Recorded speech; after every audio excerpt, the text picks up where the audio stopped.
రామగుండం అక్బర్ నగర్లో ఎన్టీపీసీ బూడిద pipe line పగిలి దెబ్బతిన్న ఇళ్లను పరిశీలించిన పెద్దపల్లి ఎంపీ గడ్డం వంశీకృష్ణ.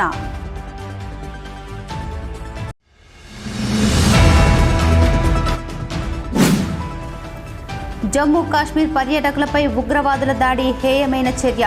హిందూ సమాజం మేల్కోవాల్సిన సమయం ఆసన్నమైందన్న బీజేపీ రామగుండం ఇన్ఛార్జ్ కందుల సంధ్యారాణి.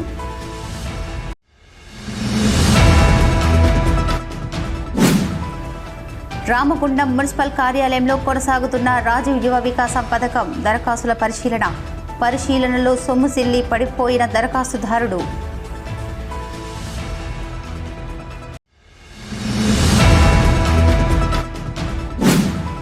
జమ్మూ కాశ్మీర్ ఉగ్రవాదులను కఠినంగా శిక్షించాలి. కాశ్మీర్ ఘటనకు బాధ్యత వహిస్తూ కేంద్ర హోంశాఖ మంత్రి అమిత్ షా రాజీనామా చేయాలి.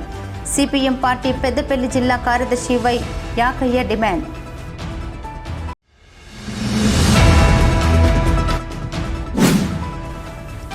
మేడే వేడుకలకు చికాగో అమరవీరులను సింగరేణిలో కార్మికుల హక్కుల కోసం పోరాటం చేసి అసువులు బాసిన వారిని స్మరిస్తూ జరుపుకుందాం.